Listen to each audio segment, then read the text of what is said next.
Hello friends, welcome you all. In the previous lecture, we have discussed the various types of schemes and types of mutual funds.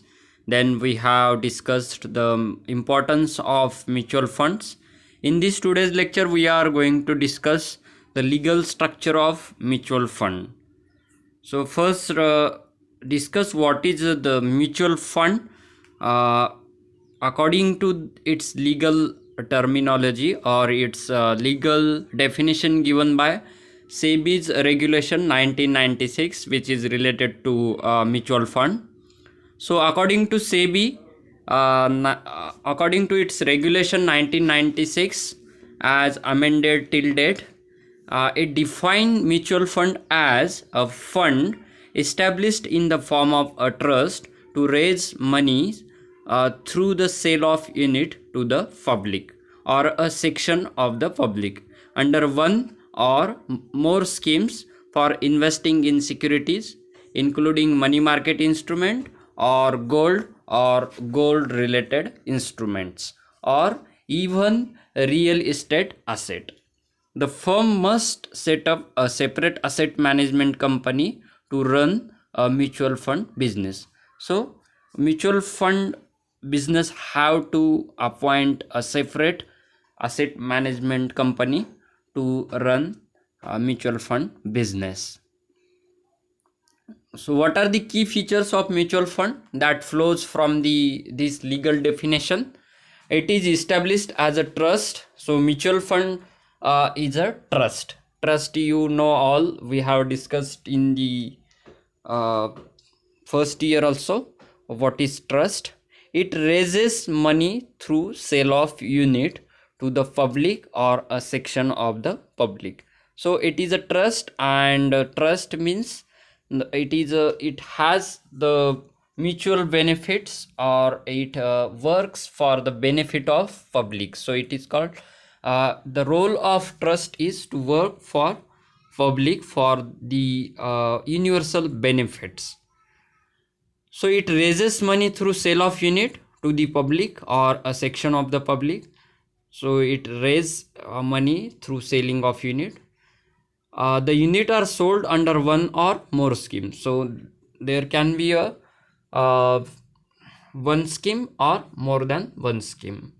Then the scheme invest in securities, including money market instrument or gold related instrument or real estate. So these are the key features given in the legal definition of SEBI's regulation 1996 amended till the date. Next is, according to SEBI, legal structure of mutual fund. So mutual fund are constituted as trust. Therefore, they are governed by the Indian Trust Act 1882. So these all trust registered under the Indian Trust Act, that is 1882's Act. The mutual fund trust is created by one or more sponsors who are the main persons behind the mutual fund business. So there should be the one or more sponsors to start the mutual fund business. So these are the main persons who are working behind any mutual fund business. And these sponsors we are going to discuss later on. Who is the sponsor, what are the eligibilities for eligibility criteria for them, then what is a asset management company. We are going to discuss details as we move forward. Every trust has beneficiaries. The beneficiaries in the case of mutual fund trust are the investor who invest in various scheme of mutual fund. So beneficiary, who is the beneficiary? Who invest in the various schemes of that particular mutual fund. Next is, the mutual fund trust are governed by a trust deed. So trust deed is the legal document is there. So they govern by a trust deed, which is executed between the sponsor and the trustees. So SEBI has laid down various clauses that need to be part of the trust deed. So it is according to the trust deed document created according to the regulations and rules given by SEBI. So there is the trust deed executed between sponsors and trustees. The trust acts through its trustee, therefore the role of protecting the interest of the beneficiaries. So that beneficiaries means investor. So trust act through its trustee. So trust have trustees, and trustees are responsible to protect the interest of investors who are going to invest in that particular scheme. The first trustee are named in the trust deed, which also prescribe the procedure for change in trustee. So there the first name mentioned in the trust deed, and what is the change, if change required, then which is also prescribed in the procedure for change in trustees. So in order to perform the trusteeship role, either individual may be appointed as a trustee or a trustee company may be appointed. So when individuals are appointed as a trustee, they are jointly referred to as board of trustee. So like a board of directors, here board of trustees. So the company or individual trustee can be appointed as a trustee. Trustee company functions through its board of director. If trustee company is there, then it can function through its board of directors. Day-to-day management of the scheme is handled by an asset management company. So the AMC is appointed by the sponsor or the trustees. So asset management company is the main who operate day-to-day management or of this scheme. Next is the trustee execute an investment management agreement with the AMC, setting out its responsibilities. So trustees execute investment management agreement with the asset management company and sets its responsibilities. Then although the AMC manages the scheme, custody of the asset of the scheme, that is the securities, gold related instrument and real asset, is with a custodian who is appointed by the trustee. So the even AMC or asset management company manages the schemes, its all asset are with custodian and who is appointed by the trustees. So custodian is the main who have the custody of all asset where asset management company invested. So later on we are going to discuss who is custodian and what are the responsibilities and eligibility criteria for appointing them. According to SEBI, investors invest in various schemes of mutual fund. So the record of investor and their unit holding may be maintained by asset management company itself, or it can appoint a registrar and transfer agent. So there is the another one provision that says that the record of investors and their unit holding pattern or unit holding may be maintained by asset management company, or it can appoint a separate registrar and transfer agent. It is called RTA. So later on we are going to discuss in details registrar and transfer agent. So this is the structure of mutual fund.